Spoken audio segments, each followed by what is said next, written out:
Straight and ready. I will start you like this. Attention. Go. Get ready, please. Practice call over for this heat of the Fawley Challenge Cup. Attention. Sydney Rowing Club against Clare's Court School. Go.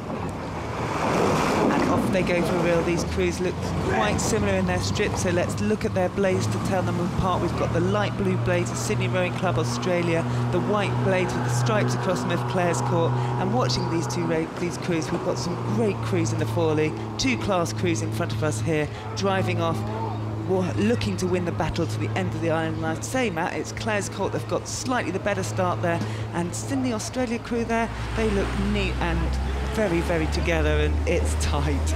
I think Clare went off extremely strong, very aggressive start from them, but Sydney looking a little bit smoother here. This is the first round of this event. There weren't enough crews to have races yesterday for both of these crews then. This is their first experience of Henley, and what a way to start. Yeah, absolutely. And Sydney Rowing Club there, they've made a little bit of extra distance. We've got that wonderful shot, the Sydney Rowing Club on the left-hand side of the picture. We've got Max Brennan, Rob Wales, Hugh Courts and Max Draugen there pressing on, and they have really made sure that they have got the better of the Clare's Court A School. Toby Jones, Alex Richardson, John O'Cameron, Dan Gordon, they have pressed on and they're looking to dominate this race, Matt. Yeah, I mean, that piece of the race there, they really opened up a gap, and I think you can see the difference between the smoother, more efficient technique of the Sydney crew and Clare's Court School, who went off very aggressively at the start.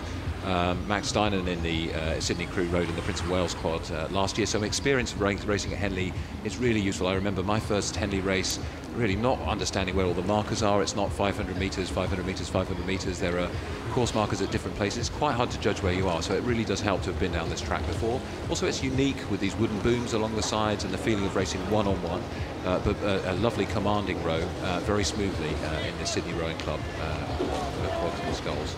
Yeah, if you're looking at that, it's a wonderful shot.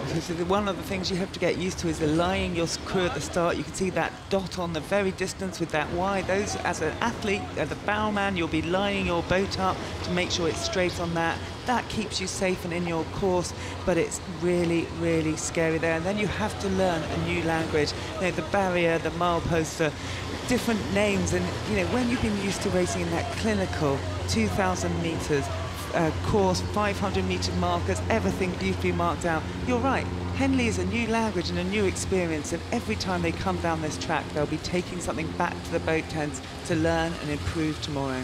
And it is, I mean, you can see from these wonderful shots, it's a truly unique place for people to row. In the UK in the last 20 or 30 years, we have more 2,000-metre courses, and most people from the time they start, these guys will have started probably age 14 years old. This is an under-18s event, so they've had several years of racing 2,000 metres and are used to that. And Henley is a totally different experience. Firstly, because you're one-on-one, and you can see the psychological effect of that in some of these early round races. And then secondly, just because of the booms, the white posts, the people in their blazers and hats, the deck chairs, the spectators. As we go through the later rounds in the week, you get more and more crowds shouting as the races get closer, and it's an environment that's absolutely unique from that point of view. Yeah, and you're looking there, that's beautiful sculling there by the Sydney Rowing Club Australia. You can see how they're opening their backs together, pressing the legs, open the backs, all the work down below the shoulders, nothing in those shoulders, loose faces, loose and relaxed. It looks easy, Matt, but believe me, their hearts will be pumping. They'll still be feeling it in their legs and their lungs, but not as much right now as Clare's Courts. They're pressing their boat on. They're really looking to see what they can do to get back on terms. They want a proud performance here to represent their school, and, you know, it is an amazing thing for a young athlete to come here to Henley Royal Regatta. Clare's Court, I think, a valiant effort, having raced yesterday against Maidenhead and Sydney. This is their first race of the regatta. Really do look smooth, as you say. You can see that locking the oars in the water and then levering it past, and that's what you want to see. These quads, because you've got a lot of oars and they're close together, when they row well, it really looks beautiful. And when there's a little bit of a difference in timing, you can see it looks a little bit messier, and you're seeing a little bit more of that in the crew behind. But both crews really rowing very well.